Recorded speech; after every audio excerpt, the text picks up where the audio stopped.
Apa kalian tahu apa itu nanoteknologi? Nanoteknologi adalah ilmu atau teknologi yang mempelajari objek berukuran sangat kecil, kemudian dimanipulasi untuk menghasilkan benda-benda baru dengan karakter khusus yang diinginkan. Nano artinya kecil atau sangat kecil. 1.000.000 kali lebih kecil dari ukuran terkecil pada penggaris. Nah, jika kamu ingin mengetahui seberapa kecil nanometer sebenarnya, kamu dapat mengambil sehelai rambut dari kepalamu. Nah, sekarang perhatikan baik-baik untaian rambut itu. Jika kami mengecilkanmu lebih kecil dari hal terkecil yang dapat kamu lihat dengan mata telanjang, kamu akan menemukan bahwa potongan rambutmu mulai terlihat jauh lebih besar. Kamu sekarang seukuran sel darah merah, dan helai rambutmu adalah seperti potongan pohon besar dibandingkan denganmu. Bahkan pada ukuran ini, kamu masih 100 kecil lebih besar untuk dianggap nano. Untuk menurunkanmu ke skala nano, kami harus mengecilkan kamu hingga setinggi sekitar 100 nanometer. Pada ukuran ini, sel darah merah 1000 kali lebih besar dari kamu. Ini seperti stadion besar. Ini adalah skala nano. Kamu mungkin bisa memegang virus flu biasa di tanganmu dengan cukup nyaman. Sekarang virus ini hanya sekitar 30 nanometer dan hampir tidak mungkin untuk melihat di sebelah sel darah merah. Sel darah merah terlalu besar untuk dianggap nano, namun itu terdiri dari semua jenis bahan nano. Jika kamu melihat cukup dekat, kamu akan melihat bahwa dinding luar sel distabilkan oleh jaringan fleksibel seperti kerangka protein batang dan konektor yang membentuk jaringan. Ini dianggap sebagai bagian dari bahan nano. Tanpa struktur nano penguat ini, sel akan jauh lebih rapuh dan tidak sefleksibel itu. Di tubuhmu semuanya terdiri dari bahan nano. Bahan nano adalah susunan molekul dan atom yang bila digabungkan menciptakan blok bangunan stabil yang dapat dibuat menjadi lebih besar. Bahan dan struktur yang lebih kompleks yang hampir semuanya termasuk potongan rambut kecil ini. Saya yakin kamu tidak berpikir ada begitu banyak hal yang terjadi dalam ruang yang begitu kecil. Sebenarnya apa sih nanoteknologi itu? Nanoteknologi atau nanomaterial adalah ilmu dan rekayasa dalam penciptaan material, struktur fungsional maupun piranti dalam skala nanometer. Ini ada beberapa produk yang mungkin sering kita temui atau kita lihat di pasar atau supermarket. Ada 2 produk. Ini adalah produk lokal Indonesia yang menggunakan teknologi nano. Di sini ada suplemen herbal nano, Nano Prima namanya, dan di yang sebelah kanan ada cat yang menggunakan teknologi nano atau nano coating yang katanya bisa masuk ke pori-pori cat mobil Anda sehingga akan melindungi mobil lebih lama. Lalu, apa sih keunggulan dari teknologi nano ini? Kenapa dia diaplikasikan kepada produk-produk?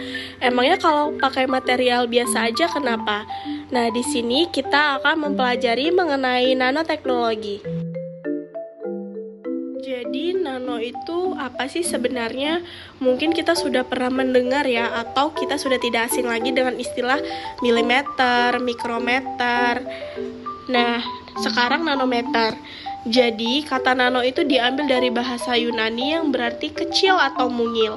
Dalam terminologi ilmiah, nano berarti 10 pangkat min 9 meter. Nah, kalau mikrometer kan 10 pangkat min 6 meter. Kalau milimeter 10 pangkat min 3 meter. Nah, kalau nano ini jauh lebih kecil lagi.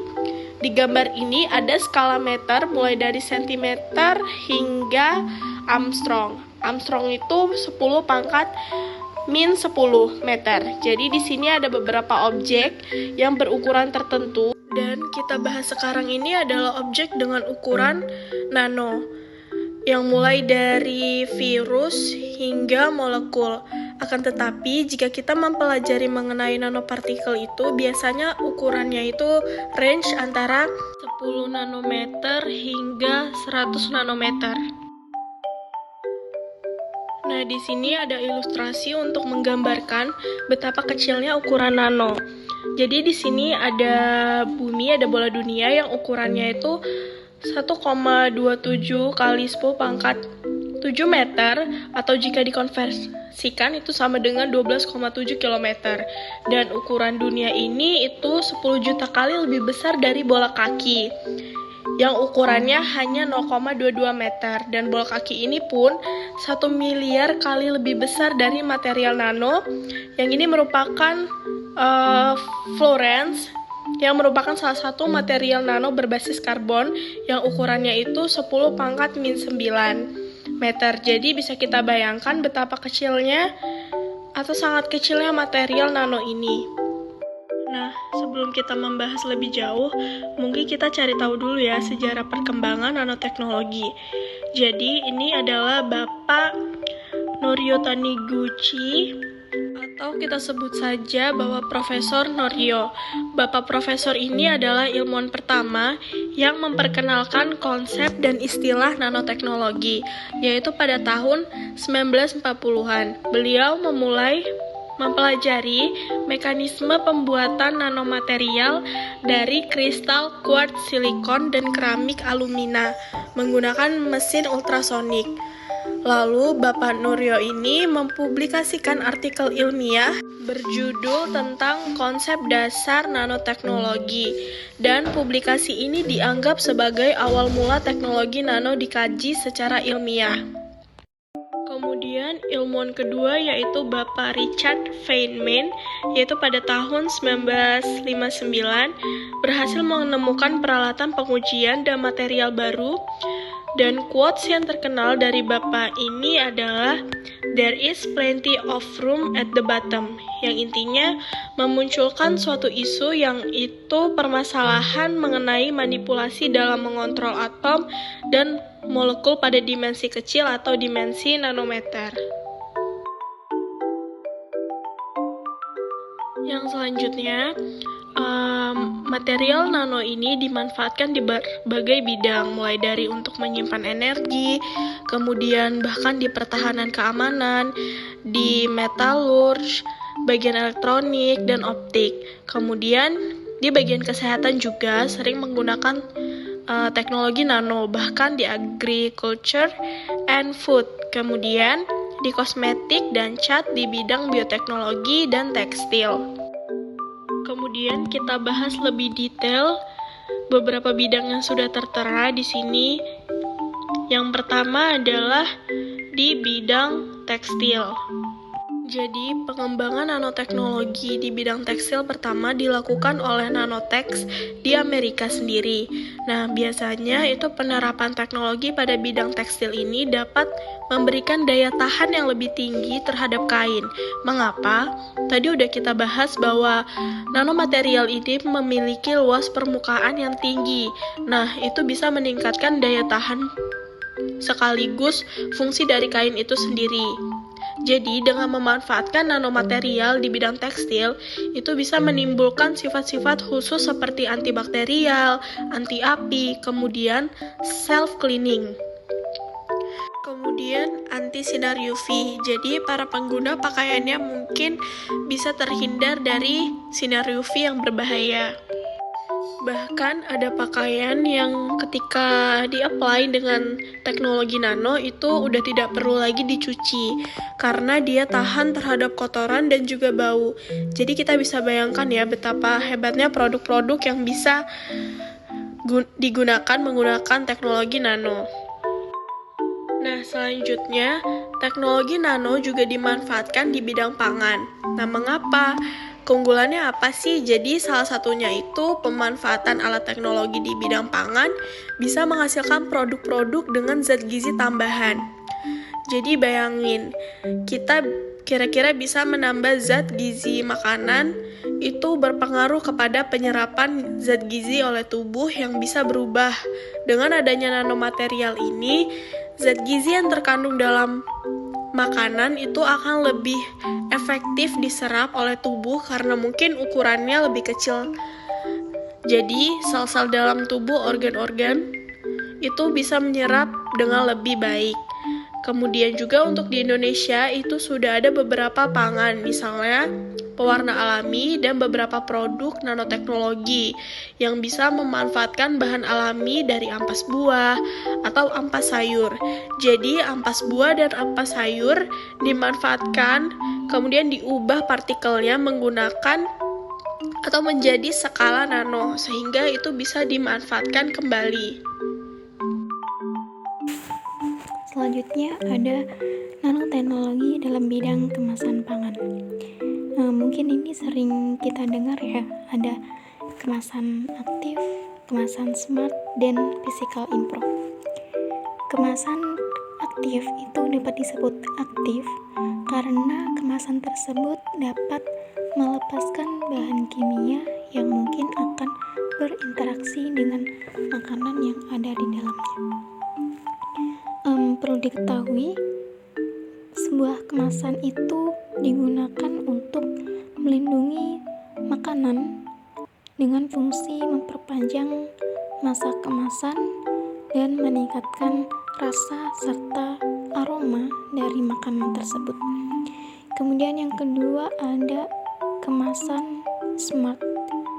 Kemasan ini dikatakan smart karena kemasan dapat memperpanjang masa penyimpanan dari pangan tersebut atau makanan tersebut, yaitu dengan cara meningkatkan fungsi hambatan dari pertukaran gas, kelembapan, serta pengaruh dari paparan sinar UV. Kemudian kemasan itu juga dapat meningkatkan fisik dari suatu makanan. Misalnya, kemasan pangan itu dapat menjadi lebih ringan, lebih kaku, dan memiliki daya tahan yang lebih baik, melindungi dari paparan atau melindungi dari panas.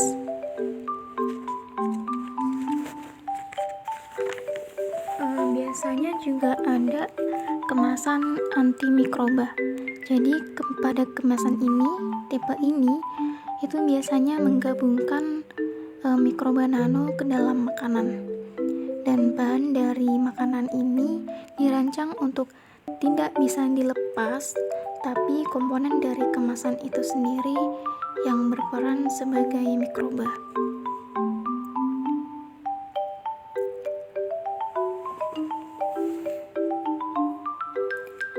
Nah, selanjutnya ada pemanfaatan nanoteknologi di bidang elektronik. Nah, ini terdapat gambar chip. Chip ini diciptakan pada tahun 2005 dengan ukuran 70 MB. Diciptakan dengan teknologi nano dengan ukuran 65 nanometer. Pada satu buah chip itu bisa berisi lebih dari 500 juta buah transistor. Dan jika akan terus berkembang, maka ukuran transistornya tersebut akan lebih mengecil sehingga bisa memuat size yang lebih besar. Kemudian selanjutnya ada nanoteknologi di bidang kosmetik. Bidang kosmetik ini banyak yang memakai teknologi nano. Kemudian kenapa sih kosmetik menggunakan teknologi nano? Memangnya bagaimana sih cara kerja teknologi nano pada bidang kosmetik tersebut? Jadi, kosmetik yang mengaplikasikan teknologi nano akan memiliki daya serap dan perlindungan yang lebih tinggi dibandingkan produk sejenisnya. Partikel nano ini ia sebagai bahan pengantar aktif yang mampu memaksimalkan penyerapan bahan kosmetik ke dalam tubuh kita. Nah, partikel nano itu juga bisa menyalurkan secara merata bahan kosmetik sehingga dapat melindungi kulit dari paparan sinar matahari. Kemudian karena partikel nano hanya sebagai penghantar oleh kulit, dapat mengakibatkan partikel nano yang di dalam kosmetik itu ketika masuk atau menyerap ke dalam tubuh kita, maka akan lepas dan tidak akan berdampak negatif bagi tubuh kita.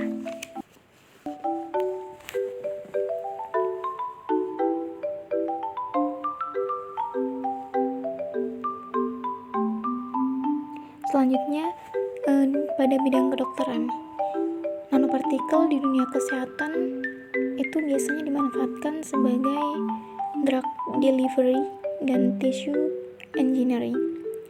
Jadi biasanya nanoteknologi ini digunakan untuk membawa obat. Jadi pada pemanfaatan sebagai drug delivery itu nanomaterial bersifat magnetik. Jadi dalam partikel yang berukuran kecil itu biasanya tidak ada domain magnetik yang muncul, tetapi dia tetap akan bisa mengalami daya magnetik tersebut jika berada dalam medan magnet.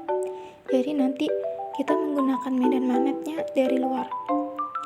Nanti kita bisa mengarahkan obat itu akan sampai ke organ yang mana. Kemudian ini ada beberapa gambar yang menunjukkan aplikasi dari nanoteknologi. Yang pertama terlihat di dalam obat itu dimasukkan partikel-partikel. Kemudian yang kedua ini ada partikel-partikel yang untuk menyerang penyakit. Kemudian satu lagi ini ada partikel yang dalam obat yang ditujukan pada usus atau lambung.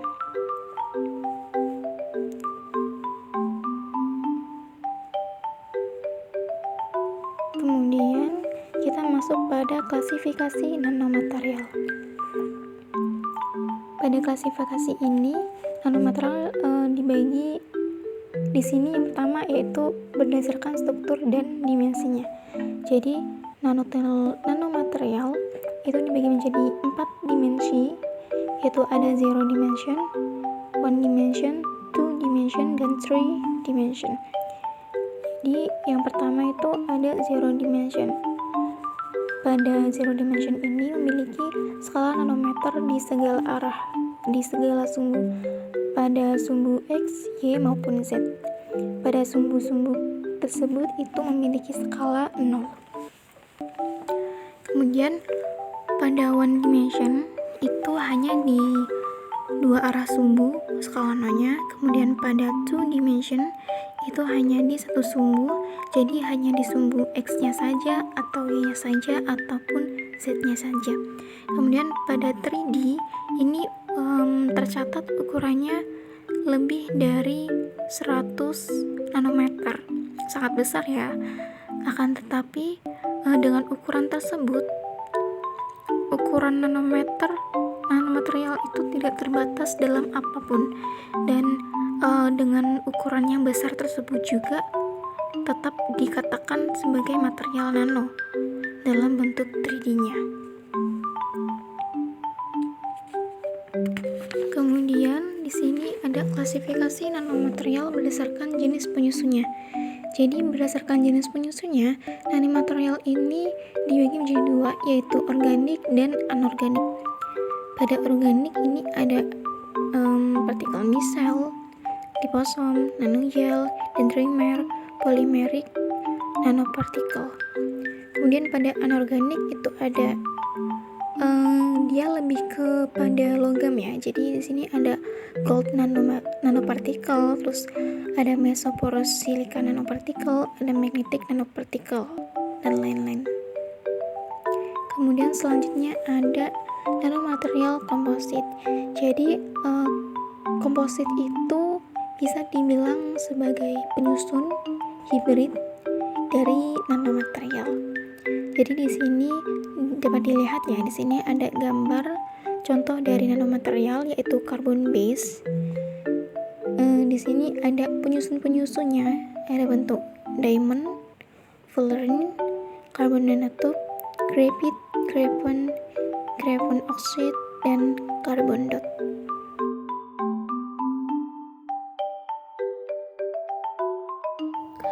Dalam dunia nano, hukum fisika yang berlaku secara umum tidak lagi sama dengan yang kita rasakan sehari-hari. Dunia nano mengikuti aturan fisika kuantum dengan mengecilkan ukuran sebuah material menjadi berskala nanometer. Sifat dan karakteristiknya pun berubah. Misal, karbon dalam wujud grafit yang sering kita temukan pada pensil memiliki karakteristik yang tidak keras dan mudah sekali patah. Namun, saat karbon dibuat menjadi nanomaterial seperti tabung nano, karbon dengan cara-cara yang disebutkan tadi, sifatnya mekanismenya pun berubah menjadi 100 kali lebih kuat ketimbang baja, tapi 6 kali lebih ringan dan memiliki elastisitas yang tinggi. Dan apabila jika kita mencoba menggulungkan tabung nano karbon ini dengan cara yang sedikit berbeda, tabung nano ini dapat memiliki kemampuan untuk merasakan listrik. Yang berarti jika digabungkan dengan kawat nano, kita dapat menciptakan chip komputer kecil. Chip komputer kecil ini dapat dikembangkan menjadi komputer kecil, yang artinya dengan chip komputer ukuran kecil ini kita bisa memprogramkan robot-robot yang sangat kecil. Bayangkan berapa banyak manfaat positif yang bisa dilakukan dengan robot-robot seukuran nano ini. Ketika kita berhasil mengembangkan dan mencapai puncak kejayaan nanoteknologi, ada kemungkinan yang bisa kita lakukan dengan teknologi. Tentu banyak, kita bisa membuat sebuah robot dengan ukuran sel darah yang bisa disuntikan ke dalam aliran darah pasien untuk melawan infeksi bakteri maupun virus, atau bahkan dapat diprogramkan untuk memperbaiki kerusakan pada organ sensitif seperti jaringan otak atau jantung. Atau kita dapat membuat nanofabrikator perangkat seperti printer 3 dimensi yang dibangun berdasarkan atom demi atom untuk menciptakan segala jenis material, mulai dari bongkahan batu bara, yang tentu bisa menjadi solusi lain di balik permasalahan kekurangan sumber daya alam yang langka di alamnya. Bahkan pada saat ini ada proyek besar jubah tembus pandang dan elevator ruang angkasa, yang keduanya merupakan proyek nyata yang memanfaatkan nanoteknologi.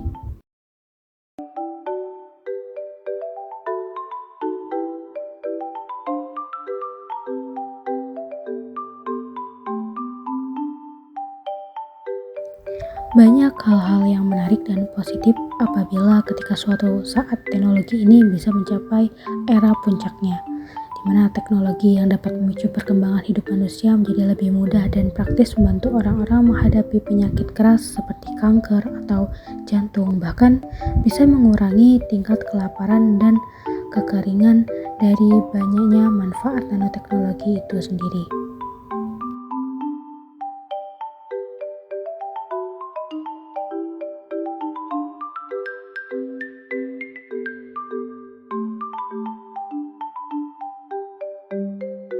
Cukup sekian materi yang dapat kami sampaikan. Semoga dapat bermanfaat untuk kalian semuanya.